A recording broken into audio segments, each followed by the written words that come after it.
Alright guys, we're going to go over real quick how to make some of your pictures into buttons and how to add text to them. So I have this little button that I designed here. I'm going to actually add the text onto a separate sheet of paper. So we're going to create a new document and I'm just going to have it be a letter. The orientation as portrait is just fine. I've got just a regular resolution there of 300 and I'm going to hit create. Now notice that I have my ruler set up, so if you don't, that's just Control R. It's the same thing to make them go away, so you can see them pop up if I just continue to click Control R. Alright, the other thing to keep in mind is that I have inches up here. If you've got numbers into the thousands, you probably have pixels selected. So let me go ahead and show you a little reminder of how to get that changed. So if you want your inches, it should be 8.5 by 11, so 8.5 going across and 11 going down. So what we're going to do is go to Edit, Preferences, and then we're going to choose Units and Rulers, and you want to just make sure that under Rulers, inches is chosen there. So if you're on pixels or points or picas, you want to make sure you change it to inches if it's not already there. Alright, make sure you hit OK. I just exit out because I already have it the way I want it. And with those rulers there, I'm going to create some guides.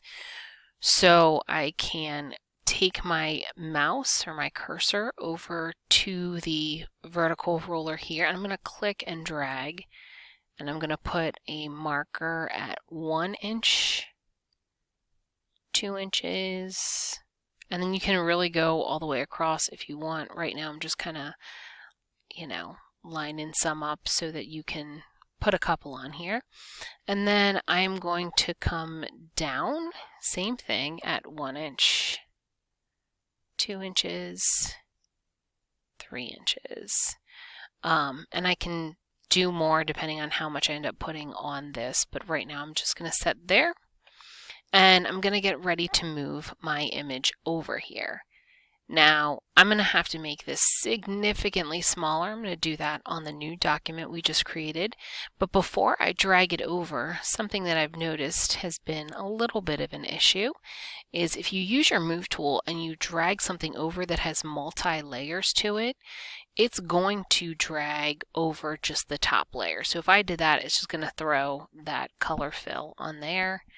That's not what we want.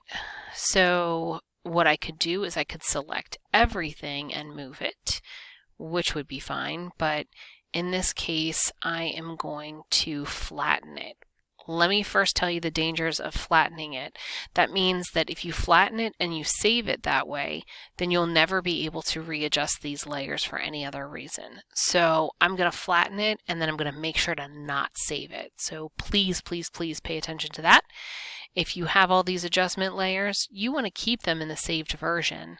So I'm going to go ahead and click this little hamburger flyout menu that's on the layers palette. So if it's docked here, it's hard for you guys to see because mine is the window's cutting it off a little bit. So I'll just bring this back over here. But in the layers palette, in any palette, you have a flyout menu right here. And I'm going to go ahead and choose flatten image, which is right down here. And then I'm going to drag it over and then it drags the whole thing over. Now I can get out of this image by exiting, and remember, I do not want to save. So I'm going to click no. Actually, I'm just going to click cancel for right now just to get it out of the way. And now I need to resize it to be small enough to be 1 inch, so quite a bit. Remember, most programs have you hold down the Shift key when you're resizing so that it doesn't skew, but in Photoshop, you do not hold down the Shift key. You don't need to, okay? So let's go ahead and I want it to fit within this box because we're about to mask off anything that we don't want. So I'm going to click, let's make it about there. And then I'm going to mask off everything else. So I'm going to choose my marquee tool here. Notice that I have my elliptical marquee. If you don't, if it's on rectangular, as usual, just click down and hold and choose elliptical marquee. There's another way that you can run through them. If you just hold down Shift and M is you can see it goes back and forth over here between the two. As long as you have the elliptical, you're good. I'm going to start right where these two guides show up, and I'm going to hold down Shift because I want it to be a perfect circle. And I want to try to fit it kind of in that box there. All right, then I'm going to mask it. So here's my layer, throw a mask on there, and then I've got that nice perfect circle from holding down Shift. Now, it's time to add some text. We're going to take our type tool, and you could put Happy Holidays, Merry Christmas, whatever. Remember, it's meant to be a gift, so think about what the person you're giving it to would want. So I'll just put Happy Holidays. I'm going to make two separate text boxes, and I'll show you why in just a minute.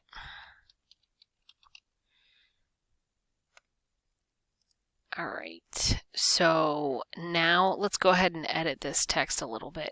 Because it is a button and I want it to not just be written straight across the front like that, I'm actually going to arch it.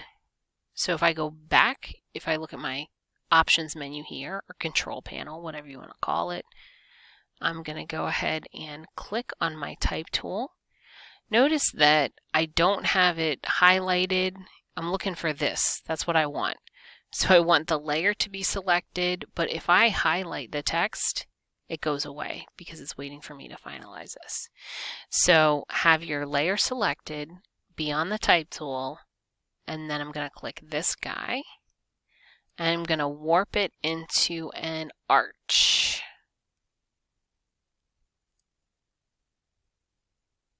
And I want it to be all the way across, I think.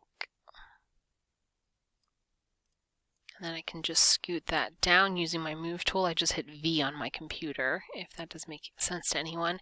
And if I'm like, oh, I can resize it if I don't love it. There's plenty of things that we can do.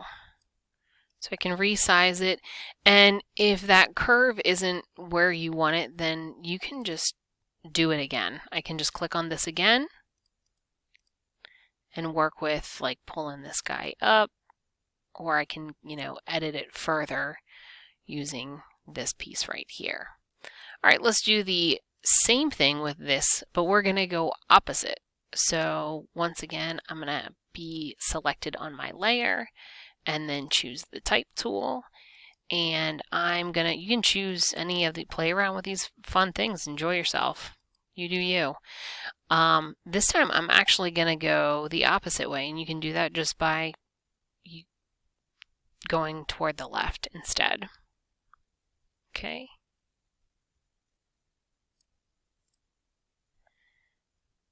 And obviously I'm going to need to resize that guy as well.